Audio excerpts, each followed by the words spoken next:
એવું કહેવાય છે કે મઘા નક્ષત્રમાં પડેલું વરસાદનું પાણી વિશેષ હોય છે।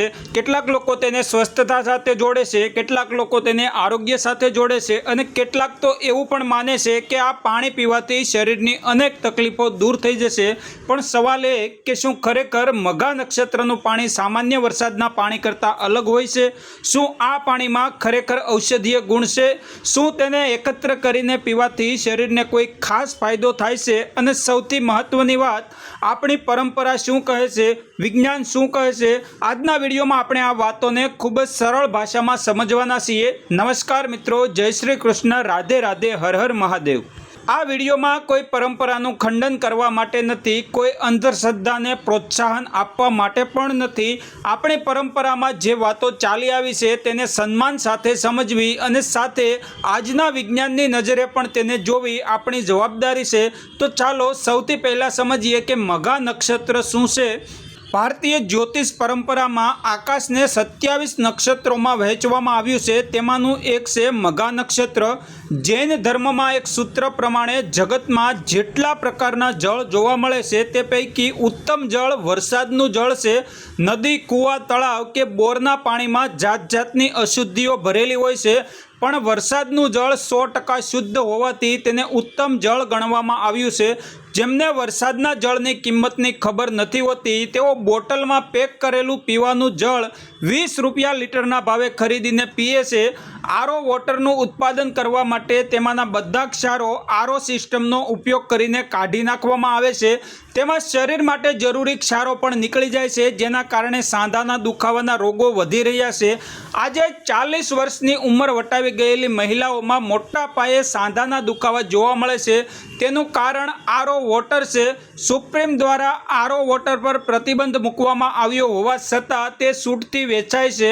વરસાદનું જળ જ્યારે વાદળમાંથી નીકળી ધરતી પર પહોંચતું હોય તે દરમિયાન હવામાં રહેલા રસાયણો તેમાં ઓગળી જતા હોવાથી વરસાદના પાણીમાં તમામ આવશ્યક ક્ષારો કુદરતી રીતે જ હાજર હોય છે। વર્ષા ઋતુમાં સૂર્યનું મઘા નક્ષત્રનું ભ્રમણ ખૂબ જ મહત્વનું છે। મઘા નક્ષત્ર માટે કહેવાયું છે કે મઘા કે બરસે, માતું કે પરસે, એટલે કે માં જો ખાવાનું પીરશે તો જ છોકરાનું પેટ ભરાય, એમ મઘા નક્ષત્રના વરસાદથી ધરતી માતાની પાણીની તરસ બુજાઈ જાય છે, જેનાથી પાક પણ ખૂબ જ સારો થાય છે। મઘા નક્ષત્રનું વરસાદનું પાણી ગંગાજળ સમાન છે, જેનો ઉપયોગ રોજિંદા જીવનમાં પીવા માટે અને રસોઈ માટે પણ કરી શકાય છે। કહેવાય છે કે જો મઘા નક્ષત્રમાં વરસાદ પડે તો તે સોનાની તોલે ગણવામાં આવે છે।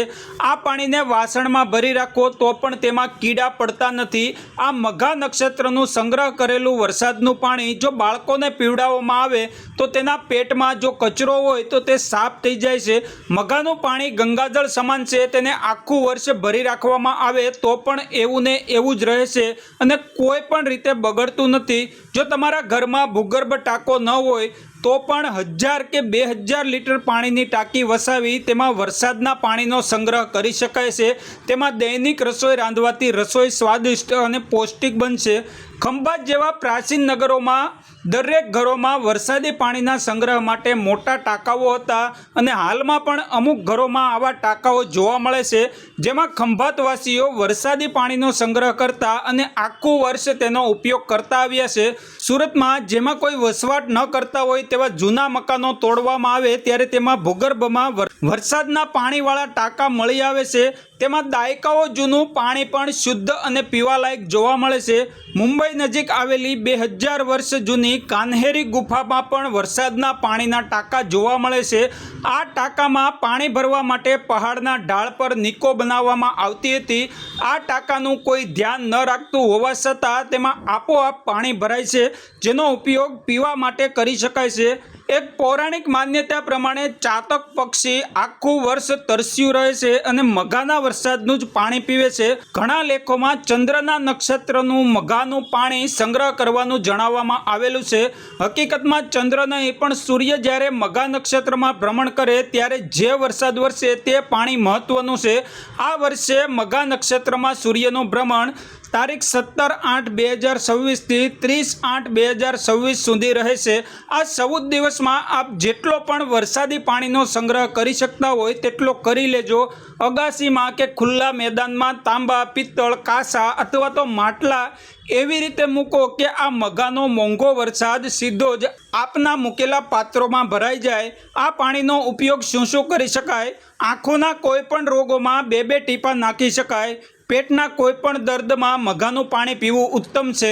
જો આપ કોઈ આયુર્વેદિક દવા લેતા હોય તો તે આ મઘાના પાણી સાથે લેવાથી તેનો લાભ વધી જવા પામે છે। જો આજની આ માહિતી તમને ઉપયોગી લાગી હોય તો વિડીયોને લાઈક કરવાનું ભૂલશો નહીં, અને હા, આ માહિતી તમારા વોટ્સઅપ ગ્રુપમાં મિત્રો અને સગા સંબંધી સાથે શેર જરૂર કરજો, કારણ કે સાચી માહિતી ફેલાવવી પણ એક પ્રકારની સેવા જ છે। જય શ્રી કૃષ્ણ, રાધે રાધે, હર હર મહાદેવ।